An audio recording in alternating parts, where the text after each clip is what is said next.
line. You're good at that.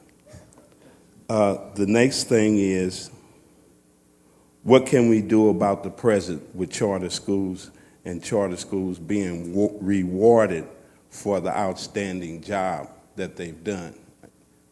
And I know a few, just a few. Okay, now you're going to let them answer? Yes, sir. Thank you. I think that's what's directed at Dr. White. Yeah, I want somebody from Indiana, because problems in other cities are different than Indiana problems. Okay. Yes, sir. Let me deal with the first part of your question. The money, the DSEC money they got in the surrounding townships, you're right. Those millions and millions of dollars help to enhance those townships, help to enhance their salaries, help to enhance their facilities, help their football teams win state championships, helped a lot. We're in the process now of phasing out DSEC. At Lawrence and Warren, we have all those students back up through 8th grade now, I think. And the rest of them, we have them back up through 3rd grade or 4th grade. So we're in the process of phasing that out. But the problem is we really don't have students in those areas anymore. The students who used to go to those township schools, those areas have very few students, and if they do, strategically, charter schools are in some of those areas that were being phased out, so parents have additional choices, so we're not going to get those students back. So the funding, per se, from them will not be coming back to IPS, per se. I think that the people in, like Hamilton Southeastern, those areas, have got a good argument when they say the money should follow the child. We got a child, we got to have the money. IPS is losing 1,000 students a year. Hamilton Southeastern is gaining 1,000 students a year. Why don't we lose that money? Well, we are starting to lose that money. We have a phase-out, 5-year phase-out that's now over, and so we are losing real money for every child, and that's why we're closing schools. We no longer have any margin for error. So I think that there should be some factors that are urban factors dealing with security. More should be looked at in poverty. Poverty is the strongest variable that you can deal with for performance, et cetera, et cetera. I think it should be funded on a higher level than the index we're using now. So that's that particular question. On the second part of your question, and I'm trying to keep it right in my mind, I really think that we have done and we are doing so much, but we have a problem, and that is, let's say, Mr. Robinson, who is the principal of Tinley Charter School, fired 3 teachers in one day because he did not like the classroom control they had. They wasn't teaching the students to, and they were gone. We can't do that in our system. They're younger, they have more mobility. Another thing is, most of my elementary schools, I was at one that were closing, school 20 were closing. We had a parent meeting the other night. October 24th, they had 300 students. Now they have 345. Guess where the other 45 kids came from? They came back from charter schools. We get kids back all year from charter schools because even though they're supposed to educate those students, if they counsel parent to take them out, we're their alternative schools. That's what we are. So we don't have any excuses for that because we got to educate whoever comes in our door. But we just want to make sure you understand it takes more money to educate those students than those other students who have had the kind of support and don't have the gaps and the baggage. So I hope someone will look at that and understand that funding for us need to have a higher factor per child than funding in some other places just because of the problems we deal with. Thank you. I would never say that money doesn't matter. You would never hear that from me. What really matters is how do we use money to make it matter. There are some school districts that are urban that have the urban index you're talking about that have way more money than some suburban kids, and the test scores and the dropout rate is horrible. So I won't say the money doesn't matter. I'm just saying we need to be smart on how to make money matter. I ask parents all the time, how much does it cost to educate your child? They can't tell you. How much does it cost to educate a child? We are not really sure. So we should be really use much more of an entrepreneurial spirit in terms of how we use money. And for some charter schools, they're able to get better results with less money. You know, and I'm not saying that they shouldn't get more money, because someone will say, well, fine, keep the less and keep doing better. No, I don't want that either. But I'm just saying that we need to be very clear that we need to talk smartly about how money matters. And if you don't mind, since the second part of your question was directly related to rewarding charter schools for outstanding results, I think is the way that you put it, sir. And for those of you who weren't here at the beginning, my name is Kariga Rausch. I am the Indianapolis Charter Schools Director for the Office of the Mayor. We currently oversee 17 charter schools in Indianapolis, serving about 5,500 kids or so. I think the right thing to do for those schools that are doing an outstanding job of educating kids and families is to assist them to serve more kids and families, either through replication or expansion of their educational systems and educational models. But we can never expand the charter sector without an obsessive focus on quality and on results.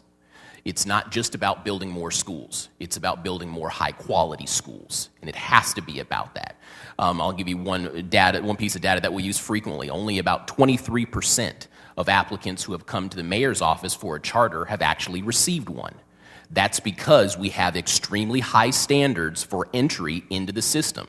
It would have been very easy for us to have chartered 25, 30, or more schools in Indianapolis, but many of those applicants were not ready, and it had some fatal flaws in their plans. We do a disservice to kids and families if we simply build a whole lot more schools that are mediocre. That's not the right approach. But for those schools that are doing a very good job of educating kids and families, we must find a way to help them serve more kids more effectively. Yeah, I just want to say I think he has a really good idea about rewarding schools that improve performance. And in fact, in Indiana's school accountability law in 2001, there is a provision to reward schools that show improvement. And it's never received a nickel from the General Assembly. And so we hope it does. And I think, secondly, the best thing about all the accountability laws is that it did expose the achievement gaps. Nobody can run and hide from them now. But I think we have to be careful not to jump to conclusions. And with regard to the current charter schools, there are some that are doing some amazing things. The Campagna School in Gary, the Hope Academy here, the KIPP Academies. But on the whole, even though the mayor's charter schools have a higher proportion of minority students than IPS does, those same charter schools have a lower proportion of poor students and a far lower proportion of special education students. And when it is an apples-to-apples comparison, there is no charter school showing any miracles yet. And honestly, we hope they do. We hope some public schools do. But that's the state of the art at the moment. Okay. Representative. I think in fairness to that, though, we have to recognize first that charter schools do not receive the same funding that a traditional public school does. I mean, we talk about quality buildings and transportation. The mayor requires transportation plan. They receive no transportation dollars. They also do not get any money for a building, and a building is very important. You know, Mr. White just had a bond issue that he had a remonstration, or actually a referendum for, was successful on.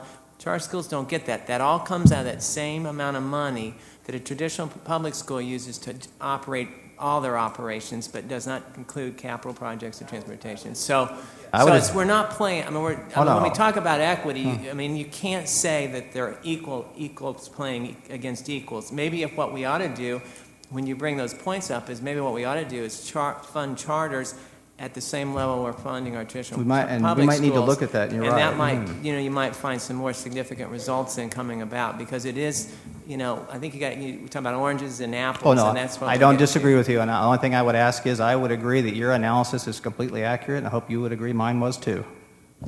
And I want to say, I want to. We have mutual admiration here. And I want to say, Dan, as well, and I mean, disrespect, but the reason why these schools exist is because some traditional public school failed those kids in the first place. There's no market for alternative if the traditional public school had not lost its way somewhere. And you may agree or disagree, but it's every birth of a charter school in my community has come because the system failed them. So we have to start from that premise. Don't forget, my commercial, we supported the existence of those charter schools.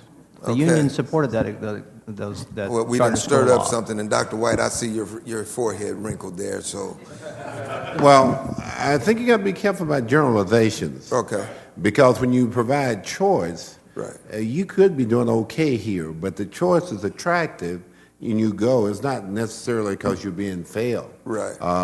Because, like you said, there's no district in this state with a better special education program than IPS has. Okay.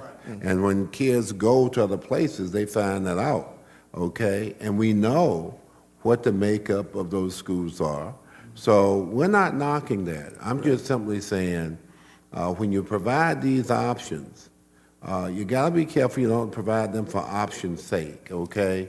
And I'm glad that the mayor has really taken that into account. That's why we haven't had the kind of responses we had in Arizona, Michigan, and other places with charter schools that were going bankrupt and people going to jail because of the process the mayor is using. But on the other hand, and Representative Baining is right, it is an apple and orange situation. But we are more in the public domain in terms of everybody we get, we have to serve and keep. And the charters are not that restrictive. And the law simply says, because I had our lawyers to look at this. I was treating charter schools like I do other public schools. If you're an IPS, you're a charter school in IPS, then you're in a public school. So if they put you out, we're not going to take you in because we don't take anybody being put out of Warren Central, Right. other places. So if you get put out of one IPS school, we don't let you in the other one. So why can't you keep the child because you say you're going to educate that child? The law says we can't do that. The law says we got to take that child back in. I'd like to see that change because if we're going apples to apples, I want to make sure when we tell parents we're going to do all this stuff, then we hold people accountable for that. And that I'm willing to do that on our side. I want charters to be willing to do that on their side. And that's not sour grapes. That's when we have our ADM count and we come up with 34,000 plus, I don't want to get another 2,000 students that we don't get any money for in the course of the year. And vice versa. If we lose that many students, I think it should go both ways. Don't have a problem with that. Personally, but with our technology day, we ought to be doing ADMs more Oh, frequently. you can do that. I mean, we already got it set Hamilton up. Southeastern, you bring a good point to them. I mean, they're never getting, they're gaining at such a rapid rate. They're never catching those students, and we need to do a better job. I think that's totally correct. Now, We that need to canvas- ADM on a more. conversation is very rich, and I think that you had one more comment. Yeah, very quickly. I would love